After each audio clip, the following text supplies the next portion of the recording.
Hello and welcome. It is another episode of Are You Down with LPT? I'm Jim Hibbs, your host today, and today we're going to talk to the old guard and the new guard. We've got Ted Grandquist and Pete Jones. Ted, you've been in the business for a blink of an eye. Tell us again, what year did you get started? The last part of October, 1974. 1974, and so for 51 years you've waited to do your first podcast. Correct. Yeah. We do.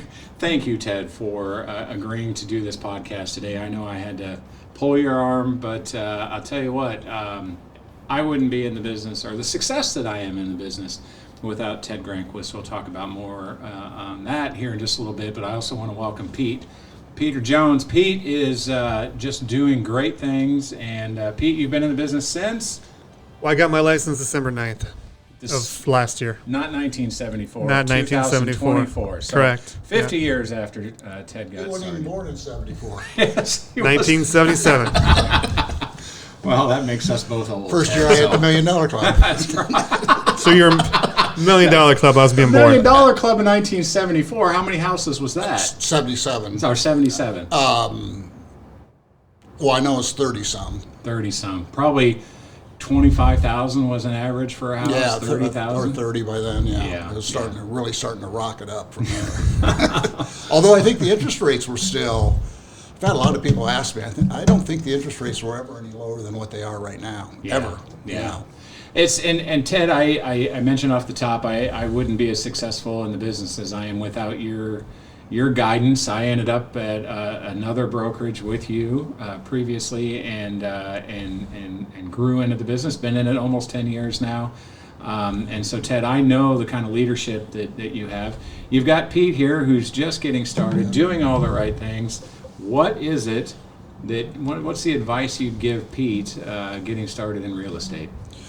Well, Pete's going to be great, and it takes some patience, and Pete and I have chatted a little bit about it, but it's the same for everybody, and it hasn't changed, in my opinion, since 1974, and that is to establish a sphere, however you do that.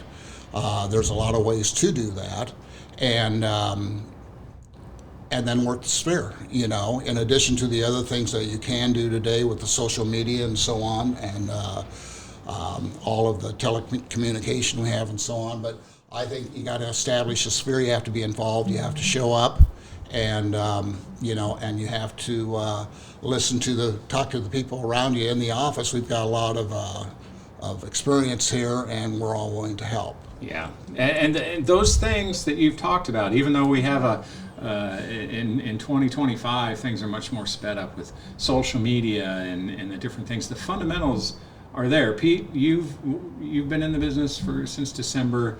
What are some of the actions you're taking as far as reaching out to your SOI and working to become a successful realtor? Well, the first thing I did, I actually didn't start marketing my business until January because of the holidays. So the first Monday of January, I sent a letter out to everybody in my sphere. So I think the number was north of 150 people in my sphere, so I automatically started writing a letter, handwrite an envelope, send it out to everybody, hit social media hard from a Facebook perspective, and then I just started scheduling coffees and lunches with everybody that I knew, potentially, just to sit down and have conversations. And I'm 47 years old when I got in the business. I know that everybody I know has one or two realtors that they know. So to me, it's just a matter of being a person, having a relationship, and having conversations, and business may come from that, but ultimately it's the relationship that's most important. Yeah, and that hasn't changed. And Ted, so why is it so important, that connection with people, rather than just putting out an advertisement, a billboard, or having your picture on a bus stop bench? Why is it so important to have those relationships and those connections? Well, in my opinion, your job as a salesperson and as a realtor is to make sure that everybody you talk to, when they talk to somebody else, their son's friend, their daughter's family, whatever, and somebody says we're thinking about buying a home or buying a condo or buying whatever they want to buy, that instantly that everybody you have contact with, they think of, well, you know what, I know a guy that's really a good realtor. Yeah. And if you can get to the point where the people that you are in contact with, and when they think that, you're in good shape. Yeah, and the reality is, though, these things don't happen overnight. And Pete, I think you're finding that out. You've got some great things going as a broker in the office, along with Ted and the experience that we have. What we see you doing every day and growing, I know it can be frustrating at the beginning because at the end of the day, we need to get paid, right? So what's your experience been so far? With not getting paid? Well, yeah. I mean, there's that. But the steps, I mean, you have, while Yeah. that transaction side of it hasn't reached to the close yet, you're growing every day. Yeah, I mean, I've been blessed with my first listing, so that's coming up here soon. I have several buyers I'm working with, and there's people that have been in my sphere that I've known, and just threw it out there that I was in the business, and I'm here to answer questions, and that caveated into other conversations and the opportunities, and I think from what I'm finding, what I'm doing different than others potentially is more on the video, social media side of things. That's where I came from. That was my career previous to real estate, was in marketing. So I'm focused more on that probably than others.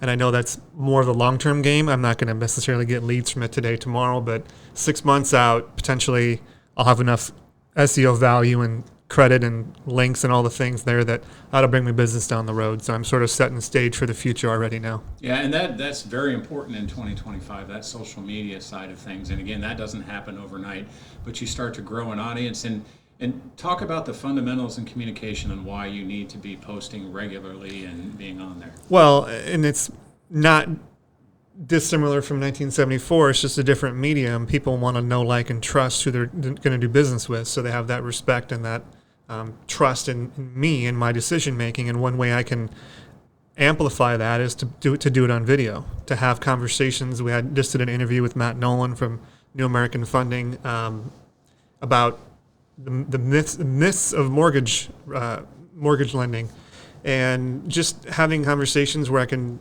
show my expertise, although expertise I use very air quotes because I'm learning as I'm going here, but just having conversations with people in a video format that can be digested whenever the person is watching it, whether they're laying in bed at night or whatever they're doing, they're going to hear me be an expert and potentially get to know, like, and trust me from that opportunity. Yeah, and video is one of the best ways to make those connections when you're not.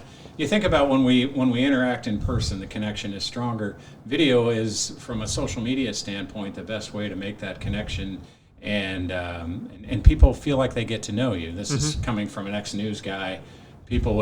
I'd run into people on the street and they thought they were my best friend because they've seen me on TV, right? Well, same thing with social media. Yeah. There's a trust there. Ted, how important is that trust factor when it comes to gaining clients and keeping clients? Number one, you've got to be,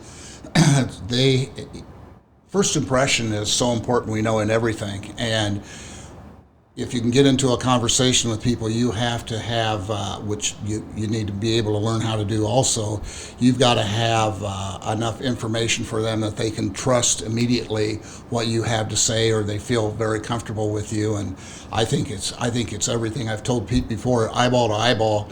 You just mentioned eyeball to eyeball with being able to do it on social media. Well, we didn't have social media, so I have always found it and still find it today, and it's probably why I don't do the numbers that I did before. But you've got to be able to have be confident, and of course, to be confident, you got to be competent, and you have to show that pretty quickly to everybody you meet. Because you don't know who's going to be looking.